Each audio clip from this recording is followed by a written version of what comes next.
Hello, this is my experiment on dopaminergic neuron responsiveness in the nucleus accumbens core across many appetitive Pavlovian conditioning trials comparing drugs of abuse to conventional rewards.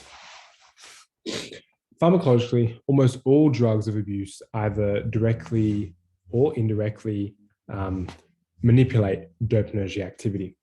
Cocaine, for example, enhances activity in midbrain dopamine neurons, rapidly changing phasic and tonic dopaminergic activity.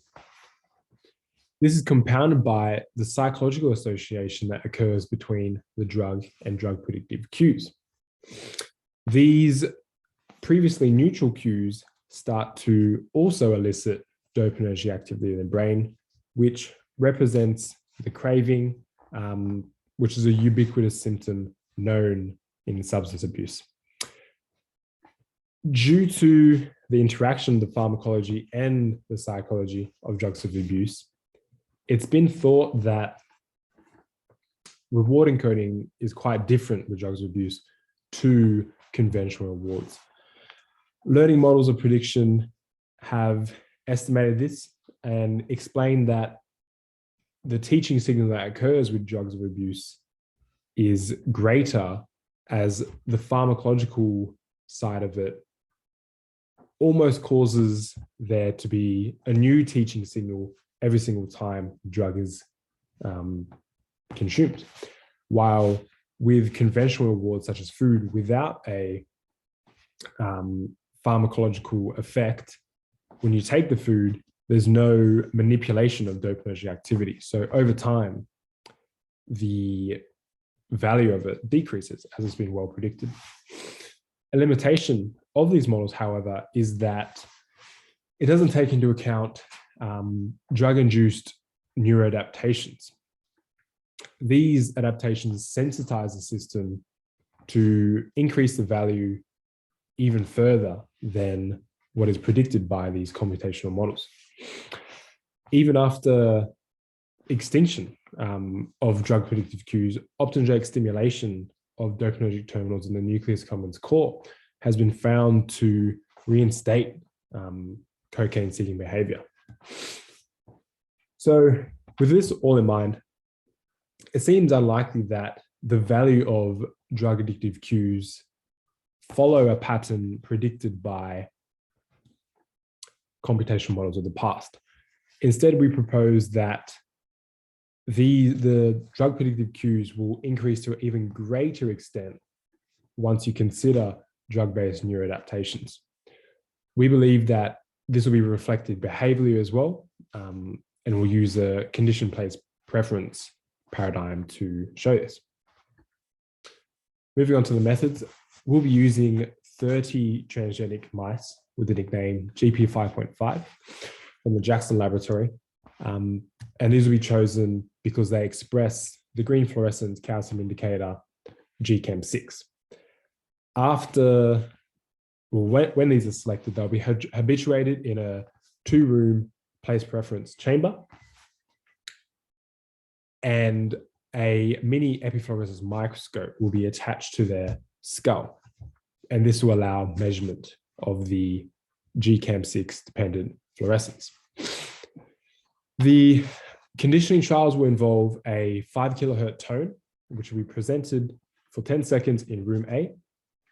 Once the mice have heard this, they need to move into room B to receive the infusion of the unconditioned stimulus, which will be the reward, which will be the independent variable, and this will either be cocaine, nutrients, which will be the 2 experimental groups, and saline, which will be the control group. This will occur 3 times a day across a 10-day period. And importantly, the next trial won't occur until the rat moves back, or the mice, sorry, moves back from room B into room A, and 10 minutes has also elapsed. A computerized image of the GCAM6 neurons will be created from the data from the microscope. This will be used to indirectly measure dopaminergic activity in the nucleus accumbens core. This will be the first dependent variable, and the other one will be the time it takes for the rat to move from, the mice, sorry, to move from room A to room B. And this will simply be reflecting what is found in terms of nucleus accumbens core activity. In the graph down the bottom here, you can see that our predicted cocaine value is significantly different to all other groups. This is the cocaine value predicted or estimated by the computational model. This is the food group, which will show a slight increase before plateauing and decreasing a little, we suspect, as is being well predicted. And the saline group, which is just the control, will elicit very little activity. This high value will be reflected in this next graph, in which cocaine will show the faster time, or the least amount of time, for the mice to move from room A to room B. The nutrient group will be significantly slower, but still somewhat fast, and that will also significantly different to the control group, as the nutrient is still somewhat rewarding. So these results can be interpreted to be partly congruent with the error prediction models of learning, as with prolonged consumption of an addictive drug, the teaching signal doesn't decrease over time. And this is due to the pharmacological action, where when cocaine is taken, dopaminergic activity is manipulated each time, creating a teaching signal.